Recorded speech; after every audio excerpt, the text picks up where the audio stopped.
The National Water and Electricity Company NAWEC also sailed through the parliamentary scrutiny of the company's 2009 audited accounts, activity reports and financial statements. Ahmad Lamin Sise gives us an insight into the debate that ensued during the sittings. Scrutiny of public enterprises continues at the country's legislative chamber. Monday was the turn of NAWEC. The National Water and Electricity Company came with a three-man team: the MD, Finance Director, and the Board Chairman. Their task was to present the company's activity report, audited accounts, and financial statements for the year 2009. During the year under review, the NAWEC boss highlighted the conception and implementation of many brilliant projects and programs, but added that the year was equally marred by challenges. December 31st, 2009, NAWEC had to owe majority of its suppliers by a staggering amount of $550 million, and this has impacted a lot negatively in our operations, as suppliers of spare parts, lubricants, fuel will always insist on payments before such materials are delivered, and these operations of power systems is not a bargain and cannot wait, and this has caused us a lot of trouble in certain instances.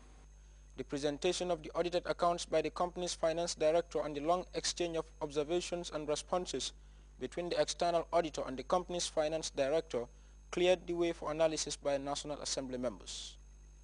The main talking points as highlighted in the report revolved around financial and management matters. In 2009, NAWEC paid $635 million to Global Electrical Group, the independent power producer, the sum of which was paid out of a total revenue of over $1.4 billion, constituting 44% of NAWEC's revenue. Lawmakers were slightly concerned about the amount. How is NAWEC seeing things in terms of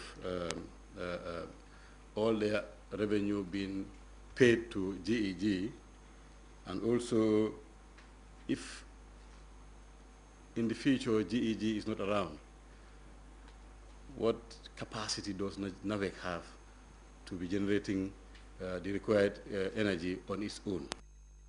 NAWEC is owed many outstanding debts, but the area councils accumulate the highest sums. As such, debts continue increasing year in, year out. NAWEC now faces the problem of paying what they call exorbitant royalties on its water facilities to the area councils. The trading off agreement engendered by such a relationship doesn't still favor NAWEC's efforts to recover its debts.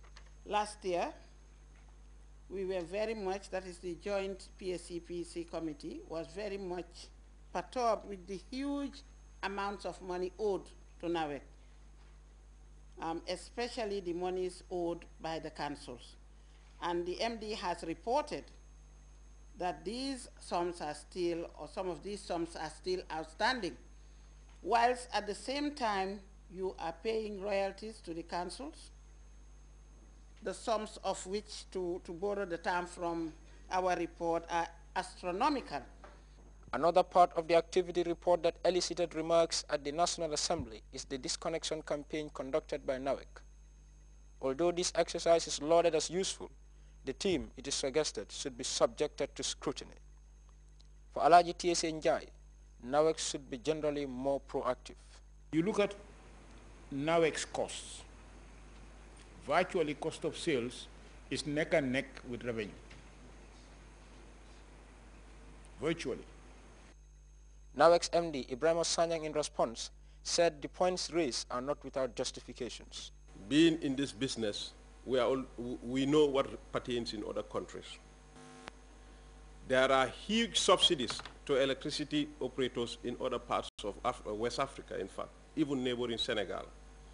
They were in serious crisis. I think we all saw it on the TVs.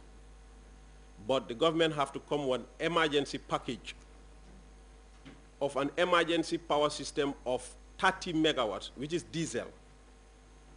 And the cost of operating that plant is completely outside the domain of Senelec. NAWEC is one of the most important parastatals in the country. What it delivers is the engine of growth. Electricity, where it is constant and reliable, boosts the economy.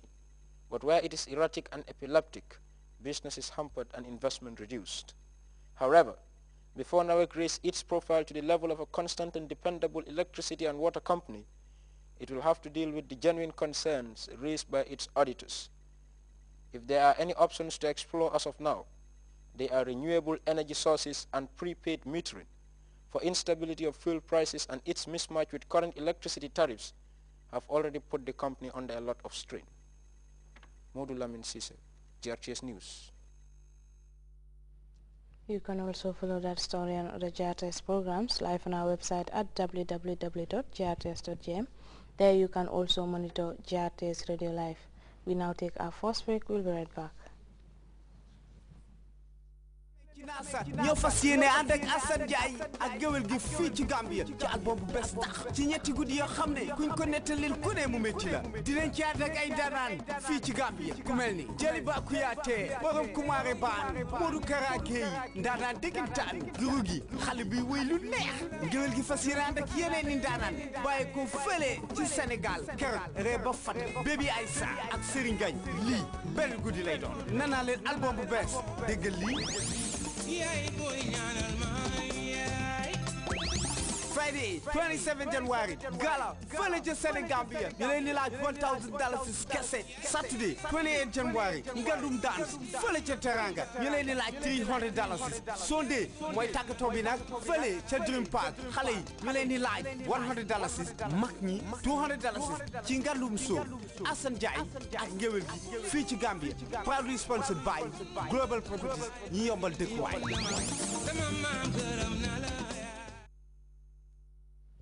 Welcome back. The United Nations has expressed concern over the level of violence in post-Gaddafi Libya. The UN envoy to Tripoli said the interim government is failing to control the violence. One issue that is also coming under sharp focus is the detention of over 8,000 people in various centers. Meanwhile, Libya's ambassador to the UN has admitted that mistakes have been made, but also promised change. We have more in this CFI report. Envoy to Libya reports Libya's interim government is failing to control violence. The former regime may have been toppled, but the harsh reality is that the Libyan people continue to have to live with its deep-rooted legacy. Weak, at times absent state institutions, coupled with the long absence of political parties and civil society organizations. The UN envoy also reported concerns about uncontrolled violence caused by militias. Earlier this week, fighting broke out in the town of Bani Walid. Another cause for concern is a lack of respect for human rights. 8,500 people are being detained in 60 centers. The lack of oversight by the central authorities creates an environment conducive to torture and ill treatment. Libya's ambassador to the United Nations admitted his government's difficulties. There are mistakes, abuses and complications. Yes, that is true. We don't deny it. We don't accept this. There will be changes. Libyans from all over the country, from Benghazi to Tripoli, are calling for a strong government. They also want an end to torture and violence on the part of the militias.